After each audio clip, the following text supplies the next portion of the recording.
You're about to see the most important photo of the universe that has ever been taken by a human being. For centuries, mankind thought that our planet Earth was the center of this gigantic universe. A little self-centered if I do say so. But then, we discovered that the sun and planets did not revolve around the Earth. We eventually figured out that even though the sun is at the center of our solar system, it is not at the center of the universe. As a matter of fact, it was no more than any other star in the Milky Way. Another misconception that persisted for hundreds of years was that our Milky Way was the only galaxy in the universe. As of today, astronomers estimate that there are 2 trillion galaxies visible in the universe. So, when did we start to learn about the universe as a whole? Is there a specific year that we can pinpoint as the beginning of contemporary cosmology? The right answer is yes.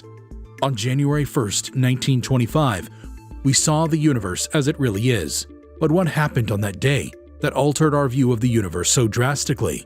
This video answers this question in detail. So, without any further delay, let's jump right into the video. January 1st, 1925, the day we discovered the universe. Let's get technical. What really is a date? New Year's Day is nothing more than the calendar being flipped, but for many people, it is also a time for introspection and fresh starts. Similar to one of the most remarkable days in scientific history, January 1st, 1925, an ordinary day at a scientific conference with just the usual presentation and discussion of a paper. You could also celebrate it as the beginning of modern cosmology, the time when humanity first saw the universe for what it really is. Before that time, astronomers had a narrow and distorted perspective. They saw great things, but they didn't understand what they were seeing, as is so often the case, even for the most brilliant minds.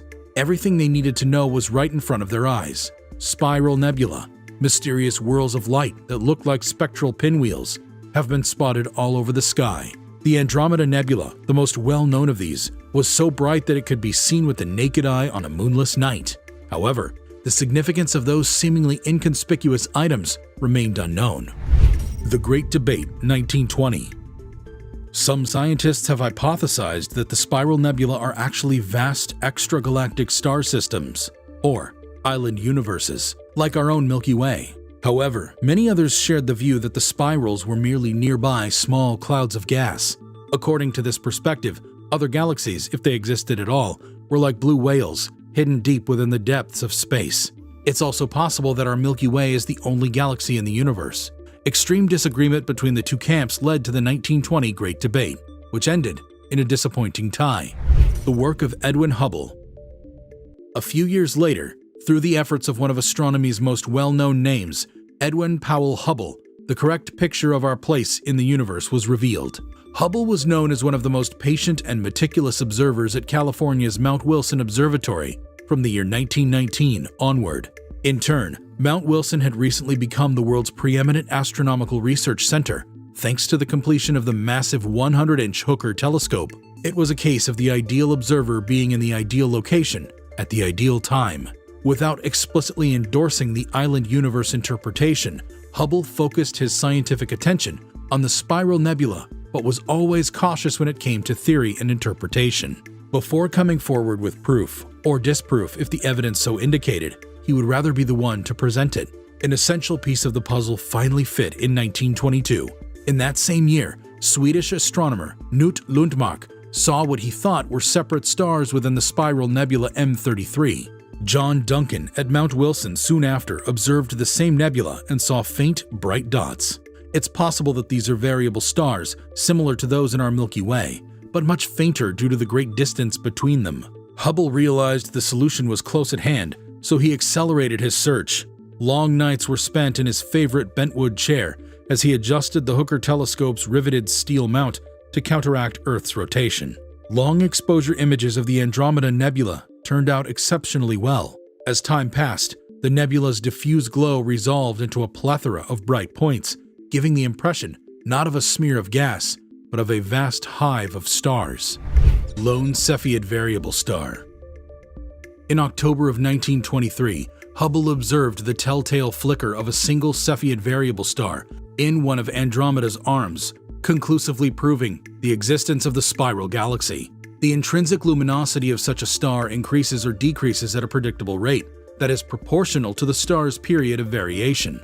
Hubble was able to determine its distance from Earth by simply timing the star's slow flickering over the course of 31 days.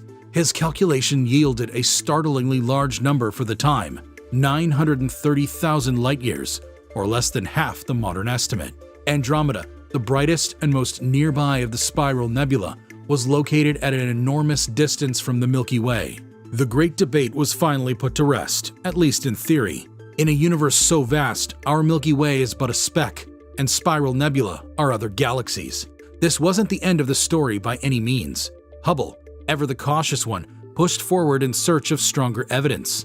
By February of the following year, he had found what might be a second Cepheid in Andromeda, as well as Cepheid variables in M33, and, possibly, 3 other nebula. The evidence was conclusive, so he wrote to his nemesis Harlow Shapley, who had been a leading proponent of the idea that the spiral nebula were small and nearby. Beginning with, "You will be interested to hear that I have found a Cepheid variable in the Andromeda Nebula." The author of the letter explains their discovery. Proof of existence of other galaxies. Hubble was reluctant to publish his results about Andromeda despite his obvious excitement. Despite his outward assurance, he was terrified of making a major statement before the time was right. In order to attend the formal 5 p.m. dinners at the monastery, Mount Wilson's living quarters, Hubble had to descend the mountain every day and interact with his fellow astronomers. There were some who refused to believe in the possibility of alien worlds. Hubble was concerned that he would appear foolish because he was vain and very conscious of his reputation. Inevitably, the press found out about Hubble's discovery.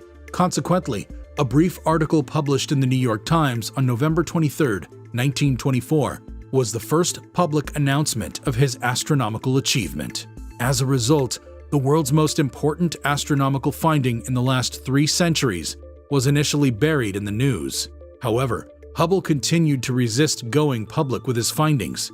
Henry Norris Russell, a prominent expert on stars, encouraged him to present his findings at a meeting of the American Association for the Advancement of Science in Washington, D.C., where the top prize was $1,000.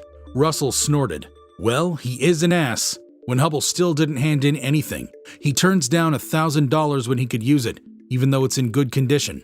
When Russell checked his mail, he discovered Hubble's paper had just arrived. The time has finally come for the big reveal. On January 1, 1925, while Russell read his revolutionary paper about the existence of other galaxies to an enthusiastic crowd, Hubble remained in splendid isolation at Mount Wilson. Hubble's paper was one of 2 that won an award.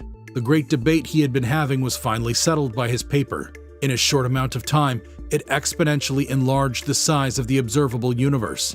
It paved the way for the discovery of the universe's expansion, and, by extension, the Big Bang Theory, already hinted at in the nebula velocities logged by Slipher. One could argue that this is the day modern cosmology was born. The odd thing is that it was Shapley, not Hubble, who proposed that astronomers change their terminology to reflect the new reality and start calling the large collections of stars galaxies. Hubble was haunted by the old ways of thinking that he had overthrown. Furthermore, he had an innate distaste for anything that his rival Shapley had to say. As a result, the man who established that the Milky Way is just one of countless galaxies, Edwin Hubble, gave these objects the antiquated name of extragalactic nebula. Observing the Cepheids in Andromeda as they brightened and faded over time was another way in which Hubble broadened the scope of human understanding. Concerns that faraway stars might act differently from those in our immediate celestial neighborhood were put to rest by his work. The ability to study stars in distant galaxies has allowed astronomers to prove the universe's stability across both space and time. The Andromeda Galaxy is 2.5 million light-years away, according to current estimates, which means that the light we are currently seeing left the galaxy 2.5 million years ago. That is, the Andromeda stars we see are not only 2.5 million light-years away, but also 2.5 million years in the past. The only difference is that they don't look any different from nearby stars. Over time, as Edwin Hubble and other astronomers peered further into the cosmos, they accumulated more and more proof of the uniformity of space and time. Light emitted by atoms and the behavior of variable stars appear to be consistent across vast distances and eons of time. The pursuit of a unifying set of cosmic rules gained traction as a result of nature's reliability. Alternatively, it demonstrated that God does not alter the cosmic rules as we know them. That was like giving the human brain the best present ever. That pretty much wraps this video up, guys. Thanks for watching. What do you think about this most important picture of the universe ever taken? Share with us in the comments below. Make sure you subscribe to this channel with a bell notification if you enjoy watching our content. We upload some awesome stuff here, which you will most certainly enjoy. Hit a like on this video and leave a comment below. See you guys in the next one.